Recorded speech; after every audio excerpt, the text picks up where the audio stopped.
अब हिंदू मुस्लिम होगा तो एक दूसरे पर पत्थरबाजी होगी। तो जो मोमडन है वो भी इस देश के नागरिक है, संविधान उनके लिए भी बराबर है, उनके भी अधिकार बराबर है।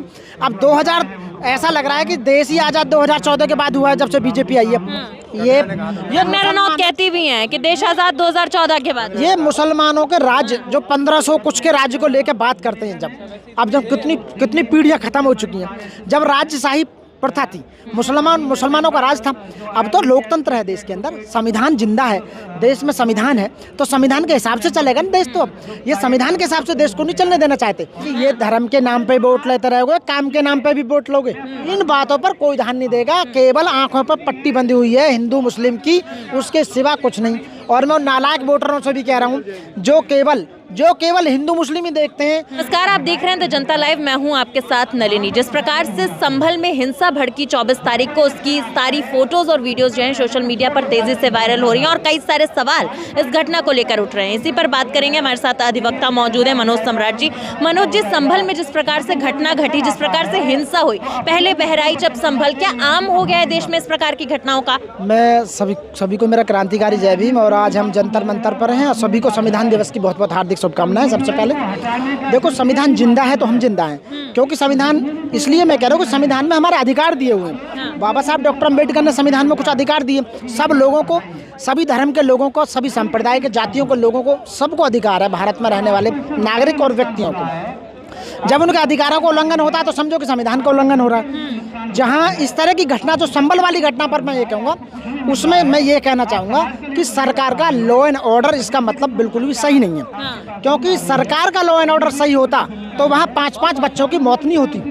धर्म की आड़ में दंगे फैलाने की साजिश आप जो रच रहे हैं और देश को एक गलत दिशा में ले जाने की बात कर रहे हैं। क्योंकि आप वहाँ चुनाव, उत्तर प्रदेश में जो अभी लोकसभा का चुनाव हुआ था, बीजेपी काफ़ी सीटें हार चुकी है, ये पूरे देश को पता है। वहाँ पे, क्योंकि वहाँ पे अखिलेश यादव काफ़ी सीट लेके गए, तो उनको दोबारा से जो इलेक्शन होगा उपचुनाव में, तो इसलिए दोबारा आने के लिए वो जानबूझकर ऐसा प्रोपेगेंडा बनाते हैं। वो इश्यूज लेते हैं, खासकर आज की डेट में धर्म को आगे लेके चलते हैं।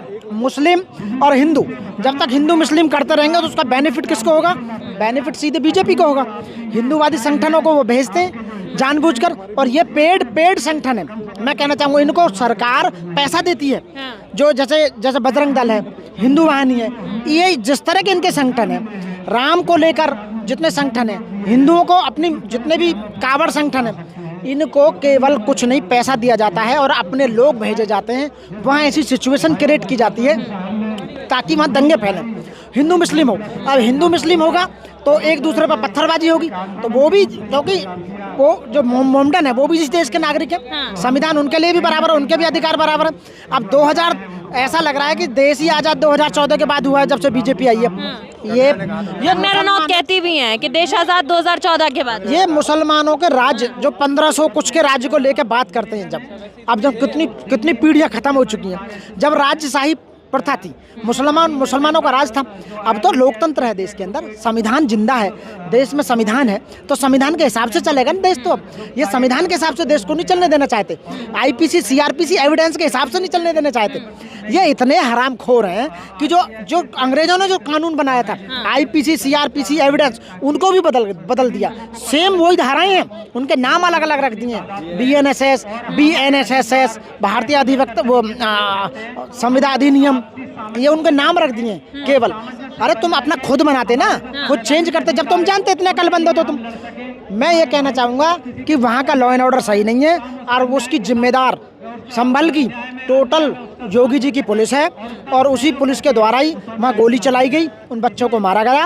उन्हें मैं सुप्रीम कोर्ट और हाई कोर्ट से रिक्वेस्ट करता हूँ कि सुमोटो ले इस पर, और उन लोगों के खिलाफ में जिन्होंने मारा है उन्हें सस्पेंड, टर्मिनेट किया जाए। और जो बच्चे मरे हैं उनके लिए 1-1 करोड़ रुपए की मैं मांग करता हूँ आपके चैनल से, उनके घर वालों को 1-1 करोड़ रुपए का क्लेम दिया जाए कम से कम। सर, आप क्योंकि अधिवक्ता हैं, कानूनी दावपेच बेहतर समझते हैं, एएसआई की टीम जब कहीं भी जाती है जांच करने या संरक्षण करने, वहां जगह को देखने, सर्वे करने, तो ऐसे में एएसआई की टीम को जाना चाहिए। पहली बार जब सर्वे हो गया तो दोबारा सर्वे की जरूरत क्यों पड़ी, सवाल उठ रहा है। और दूसरा जो मेन सवाल उठ रहा है वो ये कि एएसआई की टीम के साथ हिंदू संगठन मौजूद था जो नारेबाजी कर रहा था। आप कैसे देख रहे हैं इस चीज को? मैं इसे इस तरह से देख रहा हूँ कि आप लोग क्यों इंटरव्यू ले रहे हैं, जब सरकार के ऑलरेडी मीडिया है, सरकार के चैनल हैं, उसके बाद फिर आप लोग ये जो सोशल मीडिया, इसको आने की क्या जरूरत थी यहाँ पे? कहीं भी किसी भी समस्या को उठाने की या वास्तविकता को पब्लिक तक पहुंचाने की क्या जरूरत थी आप लोगों को? जब सरकार के ऑलरेडी चैनल है तो इसका मतलब है सरकार के चैनल सही काम नहीं कर रहे, वो बेईमानी कर रहे हैं, वो असली जो रिपोर्ट है उसे दिखा नहीं रहे, वो चोरी कर रहे हैं, वास्तव में क्या घटना हुई थी उसको नहीं दिखा रहे हैं। इसलिए सोशल मीडिया को जो जिंदा होना पड़ा, आप लोगों को उन्नति हुई, आप उस बात को दिखाने का काम करते हैं। तो मैं ये कहूँगा कि बीजेपी सरकार जो सरकार है उसके संगठन, उसकी जो अंडर में काम कर रहा हो, जो सर्वे टीम की बात कर रहे हो आप, वो सर्वे टीम बीजेपी सरकार का तो उपक्रम है, भारत सरकार के अंदर ही तो काम करता है। तो जो रिपोर्ट देगी या सर्वे देगा, तो जो ऊपर प्रधानमंत्री या मुख्यमंत्री, राज्यपाल और जो डीजीपी बैठे हुए हैं उनके अकॉर्डिंग देंगे, या जो गरीब लोग मरे हैं उनके अकॉर्डिंग देंगे, या सुप्रीम कोर्ट के इंटरफेयर के बाद ही देंगे? आप बताइए। इसका मतलब ये है कि पूरा ऊपर से नीचे तक करप्ट हो चुका है, सिस्टम करप्ट है, वास्तविकता जो होनी चाहिए वो वास्तविकता नहीं निकल के आ रही है। इसलिए जो तुम कह रहे हो, मेरे को सच्चाई नहीं है, मुझे पोस्टमार्टम पर सच्चाई नहीं, मुझे सर्वेक्षण पर सच्चाई नहीं, वहाँ 100% मैनिपुलेट करके और उसमें डेफिनेटली गलत रिपोर्ट आएगी, गलत रिपोर्ट आएगी। जो पुलिस वाले ने गोली चलाकर योगी जी की पुलिस ने जो बच्चे मारे, उसके सीधी आएगी कि पुलिस ने गोली नहीं चलाई। रिपोर्ट में आप वो पढ़ लेना उनका पोस्टमार्टम रिपोर्ट, उसमें ये आएगा कि गोली से नहीं मरे, पुलिस की गोली से नहीं मरे।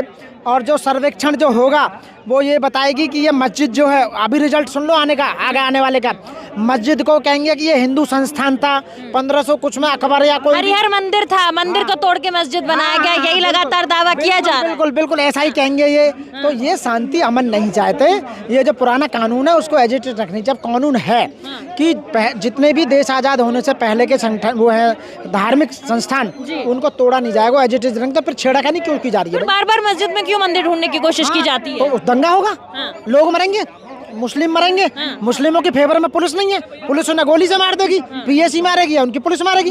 पुलिस को मारने के बाद में उसका जो बेनिफिट, मुसलमान मरने का बेनिफिट किसको जाएगा? सीधे सरकार को जाएगा। बड़ी बात बोल रहे हैं। बिल्कुल बोल रहा हूँ, क्योंकि हिंदू खुश हो जाएंगे, ओबीसी SC ST वो खुश हो जाएंगे कि मुसलमानों को दबाने का काम किया जा रहा है, मुसलमानों को मारने का काम किया जा रहा है, उनकी मस्जिद को तोड़ने का काम किया जा रहा है, उन देश में से भगाने का काम किया जा रहा है, उन किसी न किसी नाम पर उनको जेल में भेजने का काम किया जा रहा है, उनका एनकाउंटर किया जा रहा है। उसका बेनिफिट किसको जाएगा? जो सरकार कर रही है वर्तमान में। तो इसका मतलब है कि बीजेपी सरकार बहुत बढ़िया, वो हिंदुओं को दबाने का काम कर रही है। योगी जी उत्तर प्रदेश से आते हैं, हिंदू मुसलमानों को दबाने का काम कर रही है। तो इसलिए हिंदू जो ना वोट दे देंगे, हमें नौकरी नहीं चाहिए। योगी जी भी कह रहे हैं बटोगे तो कटोगे, और मोदी जी साफ तौर पे कह रहे हैं कि एक है तो सेफ है। खूब कारगर रहा ये महाराष्ट्र चुनाव में नारा। मैं ये कहूँगा कि ये धर्म के नाम पे वोट लेते रहोगे, काम के नाम पे भी वोट लोगे, शिक्षा के नाम पे वोट लोगे, स्वास्थ्य के नाम पे वोट लोगे, रोजगार के नाम पे वोट लोगे, कितने संस्थान, कितने यूनिवर्सिटी, कितने मेडिकल कॉलेज बनाए उनके नाम पे वोट लोगे, लॉ एंड ऑर्डर तुम्हारा कितना था उसके नाम पे वोट लोगे, संविधान को आपने कितना लागू किया ये नाम। आप ये बताइए कि पॉल्यूशन देश में कितना हो रहा है, उसको रोकने के लिए आपने क्या किया, पॉपुलेशन को रोकने के लिए कौन सा तुमने कानून बनाया।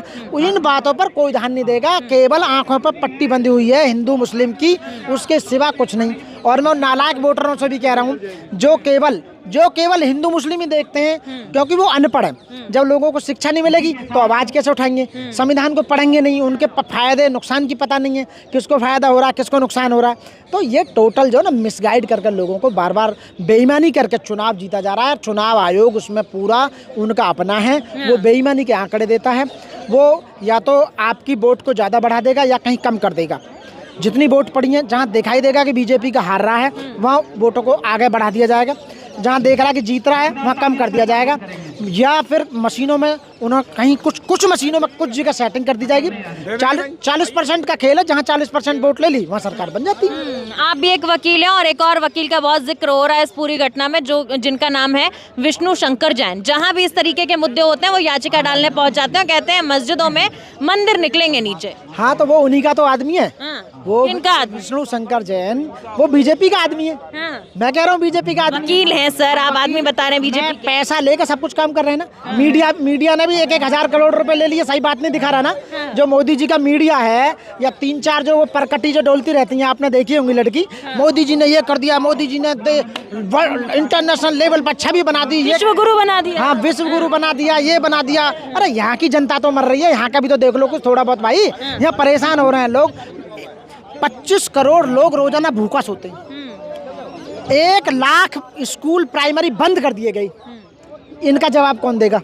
आप कोरोना में लोगों को ऑक्सीजन नहीं प्रोवाइड करा पाए, आप मेडिसिन नहीं प्रोवाइड करा पाए, लोगों का रोजगार खत्म कर दिया, प्राइवेटाइजेशन पे आ गए।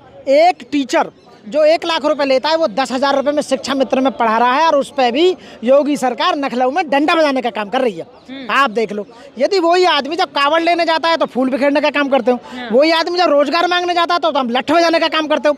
तो इसका मतलब है कि आपकी मानसिकता गंदी है, आप राज करने लायक नहीं हो। अंग्रेजों ने भी कहा था कि इन लोगों की मानसिकता बढ़िया नहीं है, इन्हें आप इनके अंदर सत्यता नहीं पाई जाएगी। तो इनको जो मौका मिल गया, जब से मौका मिल गया, ये उधेड़ने का काम कर रहे हैं, लोगों के अधिकारों को समेटने का काम कर रहे हैं, बर्बाद करने का काम कर रहे हैं। देश की हालत इतनी तक ला दी है। अब मैं जवाब इनसे मांगना चाहता हूँ कि आप एक बात बताइए कि आपने विदेशों से भी कर्ज ले लिया, विदेशों से भी इन्होंने कर्ज ले लिया, 1 लाख करोड़ रुपया कहाँ चला गया? प्रधानमंत्री केयर फंड का पैसा कहाँ चला गया? सोना जो बेच दिया वो कहाँ चला गया? इन्होंने तो अपने जो हिंदुओं के मंदिर का सोना तक खा गई उधेड़ के। वो सोना जो कहाँ था, वो सोना कौन से मंदिर में सोना लगा हुआ था, इतने टन सोना उसे भी खा गई। ये इन्हें कोई मतलब नहीं। कसाई को हत्या से काम, बूढ़ा हो या जवान, इन्हें लूटने से मतलब कोई मतलब नहीं। इन्हें हिंदुओं से कोई मतलब नहीं, ओबीसी एसटी मुस्लिम माइनर कोई नहीं। इन्हें केवल लूट मचानी है, बार बार सत्ता में आना है, संविधान की आड़ में रह के।